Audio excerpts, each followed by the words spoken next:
नमस्कार, मैं हूं तनु और आप देख रहे हैं नेशन कीपर। दोस्तों, ये बहुत बड़ी खबर है और आपके लिए महत्वपूर्ण भी, इसलिए वीडियो को अंत तक जरूर देखें। 2024 का चुनाव बेहद पास है।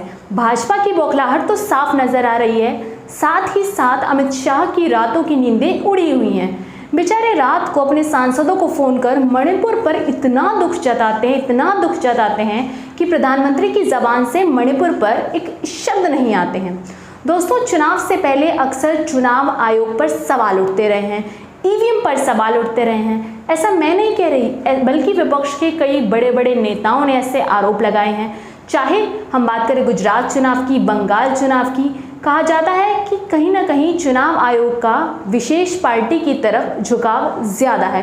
कहीं ना कहीं चुनाव आयोग में हेरा फेरी हो जाती है, चुनावों में हेरा फेरी हो जाती है, चुनाव में ईवीएम मशीन बदल दी जाती है, और ये खबरें तो आपने सुनी होगी। लेकिन आपको पता चला क्या कि नरेंद्र मोदी ने इसका एक ऐसा तोड़ निकाला है कि आगे से ऐसी खबरें आपको और सुनने को मिलें। चुनाव आयोग हम और ईवीएम की बात हम क्यों कर रहे हैं, मैं बताती हूँ। दोस्तों, भाजपा अगर डरती है तो सिर्फ और सिर्फ सुप्रीम कोर्ट से डरती है। 2024 में भाजपा को अगर किसी का डर है तो सीजीआई चंद्रचूड़ का, क्योंकि ये भाजपा की कठपुतली नहीं है जो भाजपा के इशारों पर नाचे। नरेंद्र मोदी के खिलाफ सीजीआई चंद्रचूड़ ने तो जैसे मोर्चा ही खोल दिया।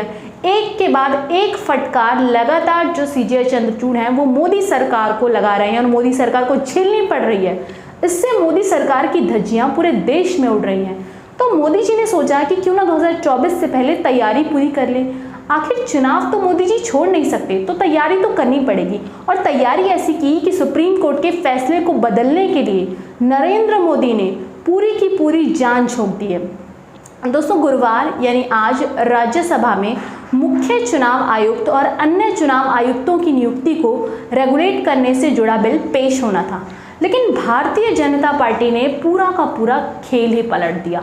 दोस्तों, दिल्ली के सीएम अरविंद केजरीवाल ने 2 तस्वीरें अपने ट्विटर हैंडल से शेयर की और लिखा, पहली तस्वीर में 2023 में सुप्रीम कोर्ट के दिए फैसले का जिक्र है। सुप्रीम कोर्ट ने कहा था कि सीईसी की नियुक्ति प्रधानमंत्री, सीजीआई और विपक्ष के नेता की सलाह पर राष्ट्रपति करें। यानी कि सीईसी की नियुक्ति के लिए प्रधानमंत्री की सलाह के अलावा सीजीआई और विपक्ष का भी एक अहम रोल था, और अंतिम फैसला जो था वो राष्ट्रपति का था, जिससे चुनाव में निष्पक्षता आ सकती थी। लेकिन हुआ क्या दोस्तों, अरविंद केजरीवाल ने एक दस्तावेज शेयर किया। इसमें लिखा है कि सीईसी की नियुक्ति के लिए प्रधानमंत्री, विपक्ष के नेता और पीएम की ओर से नॉमिनेटेड केंद्रीय मंत्री राष्ट्रपति को सलाह देंगे, और फिर जो राष्ट्रपति है वो नियुक्ति के आदेश देंगे। यानी कि जहां पहले सीजीआई, प्रधानमंत्री, विपक्ष की सलाह पर राष्ट्रपति फैसला लेते, वहां से सीजीआई को हटा दिया है। सिर्फ नरेंद्र मोदी, विपक्ष के नेता और नरेंद्र मोदी की ओर से नॉमिनेटेड केंद्रीय मंत्री राष्ट्रपति को सलाह देंगे। नरेंद्र मोदी को सीजीआई का इतना खौफ है कि उनका नाम ही हटा दिया।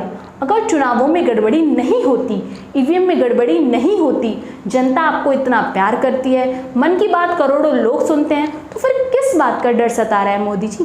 क्यों निष्पक्षता से चुनाव नहीं हो सकता? क्यों चुनाव आयोग की नियुक्ति आप अपने हिसाब से कराना चाहते हैं? क्यों आप हर कोशिश कर रहे हैं कि chief election commissioner of India की नियुक्ति आपके हिसाब से हो सके? क्यों जो सीजीआई चंद्रचूड़ का फैसला उसको बदलने की आप कोशिश कर रहे हैं? केजरीवाल ने ट्वीट में कहा कि प्रधानमंत्री देश के सुप्रीम कोर्ट को नहीं मानते हैं, यानी कि देश के प्रधानमंत्री सुप्रीम कोर्ट को नहीं मानते। उनका संदेश साफ है कि जो सुप्रीम कोर्ट का आदेश उन्हें पसंद नहीं आएगा, वो संसद में कानून लाकर उसे पलट देंगे। अगर पीएम खुलेआम सुप्रीम कोर्ट को नहीं मानते तो ये बेहद खतरनाक स्थिति है, ऐसा अरविंद केजरीवाल कहते हैं। सुप्रीम कोर्ट ने एक निष्पक्ष कमेटी बनाई थी।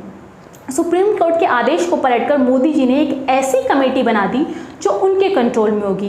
वो मनपसंद व्यक्ति को चुनाव आयुक्त बना सकेंगे। इससे चुनावों की निष्पक्षता फिर से प्रभावित होगी। फिर चुनाव आएंगे, चुनाव होंगे और फिर चुनावों में सवाल उठेंगे।